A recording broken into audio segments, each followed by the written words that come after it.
অবশেষে সন্ধান মিলেছে এস আলম গ্রুপের চেয়ারম্যান মোহাম্মদ সাইফুল আলমের বিপুল পরিমাণ জমা অর্থের। সাইফুল আলমের পরিবারের সদস্য ও এর বিভিন্ন ব্যবসায়ী প্রতিষ্ঠানের 6টি ব্যাংকের হিসাব 1,09,000 কোটি টাকা জমা হয়েছিল বলে জানতে পেরেছে রাজস্ব কর্মকর্তা। জাতীয় রাজস্ব বোর্ডের সূত্রগুলোর মতে বর্তমানে এসব হিসাবের স্থিতি 26,000 কোটি টাকা। তবে কিছু ব্যাংক থেকে এখনও লেনদেন তথ্য আসছে বিধায় এর পরিমাণ এখনই চূড়ান্তভাবে বলা যাচ্ছে না। কিন্তু কোন 6 ব্যাংক এস আলম গ্রুপের বিপুল অর্থের হদিস পাওয়া গেল, আর এ ব্যাপারে কি বলছেন ট্যাক্স জোনের সিনিয়র কর্মকর্তারা, এ বিষয়ে বিস্তারিত থাকছে আজকের প্রতিবেদনের বাকি অংশে। কেটিভি নিউজ 24 চ্যানেল থেকে আপনাদের সাথে আছি আমি মাহমুদ রহমান সিয়াম। এস আলম গ্রুপের বিপুল অর্থের অনুসন্ধানে যে ব্যাংকগুলোর তথ্য পাওয়া গেছে সেগুলো হলো ইসলামী ব্যাংক, এক্সিম ব্যাংক, আল আরাফা ইসলামী ব্যাংক, ফার্স্ট কিউরিসিটি ইসলামী ব্যাংক, ন্যাশনাল ব্যাংক এবং বাংলাদেশ কমার্স ব্যাংক, যার মধ্যে 5টি ব্যাংকই এর আগে ছিল এস আলমের নিয়ন্ত্রণে। তবে গত 5 আগস্ট শেখ হাসিনা সরকারের পতনে এবং কেন্দ্রীয় ব্যাংকের গভর্নর হিসেবে আহসান এইচ মনসুরকে নিয়োগের পর থেকেই এসব ব্যাংকের পরিচালনা পর্ষদ পুনর্গঠন করা হয়েছে।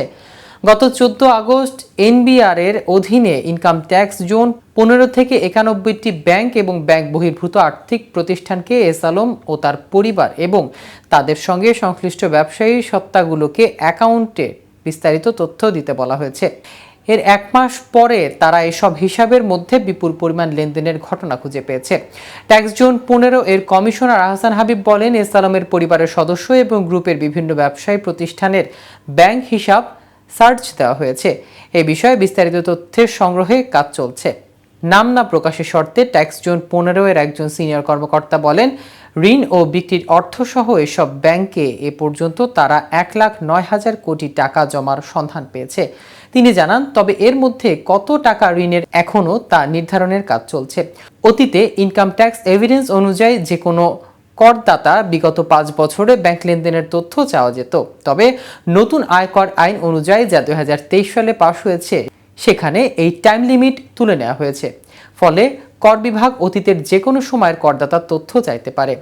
এনবিআর ছাড়াও বাংলাদেশ ফিনান্সিয়াল ইন্টেলিজেন্স ইউনিট, সরকার, গোয়েন্দা সংস্থাগুলো ও অন্যান্য প্রতিষ্ঠান এস আলম গ্রুপের বিভিন্ন ধরনের অনিয়ম খুঁজে বের করতে চেষ্টা করছে। এর আগে এস আলমের কবজায় থাকা ইসলামী ব্যাংকের পর্ষদ পুনর্গঠন করার পর নতুন চেয়ারম্যান হিসেবে নিয়োগ পেয়েছেন ওয়াইদুল্লাহ আল মাসুদ।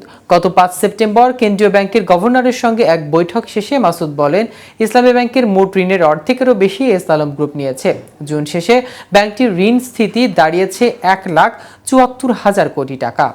এছাড়া এস আলম গ্রুপের চেয়ারম্যান সাইফুল ইসলাম ও পরিবারের সদস্যদের বিরুদ্ধে 1,13,245 কোটি টাকা বিদেশে পাচারের অভিযোগ অনুসন্ধান করেছে পুলিশের অপরাধ তদন্ত বিভাগ। সংঘবদ্ধ অপরাধ, প্রতারণা, জালিয়াতি ও হুন্ডি কার্যক্রম পরিচালনার অভিযোগ রয়েছে এস আলম ও তার সহযোগী ব্যক্তিদের বিরুদ্ধে। আজ এ পর্যন্তই।